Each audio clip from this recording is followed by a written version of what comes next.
Yang berhormat Mansur, orangnya sederhana. Ya, kau mesti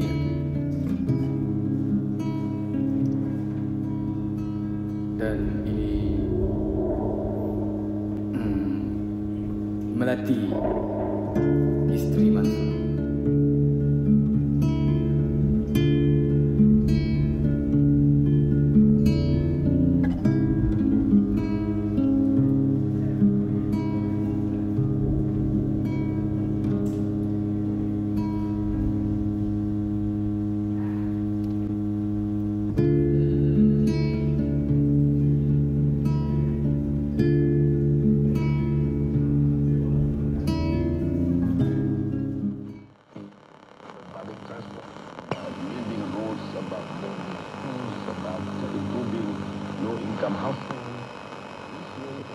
More doors to expansion.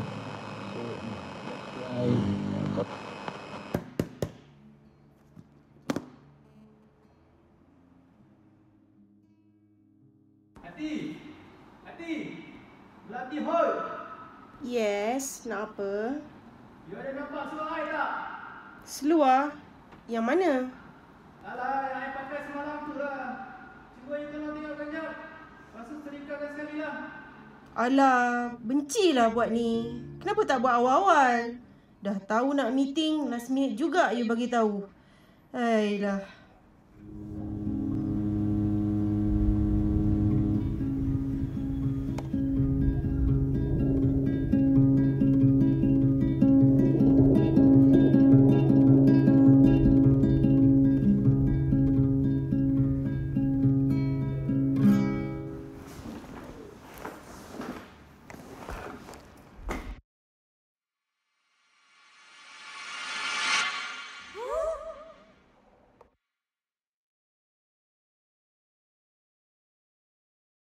You tak rimas ke duduk rumah macam ni?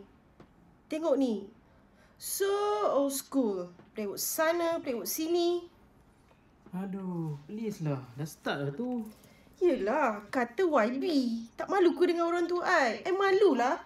You ni tak habis lagi ke? Tak habis-habis lagi ke? Apa maksud you tak habis-habis? Nak habis macam mana? I dah rimas, okay? I dah rimas. Tengoklah rumah ni, sempit. Barang-barang semua, ya Allah, ni zaman bila? I ni malulah, malu. You tahu kan, okay. I ni kan ketua persatuan. You tahu I macam mana kan? Memang I kenal sangat ni Encik Mansur Yaakob. Tapi, you tu kan YB yang berhormat. Hey, YB gedekut. Gaji you tu kan duit rakyat juga ke? Ingat I tak tahu ke duit yang you sembunyi tu?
Mansur bin Ahmad Yaakob. Sebelum hukuman dijalankan subuh esok, apakah permintaan terakhir kamu?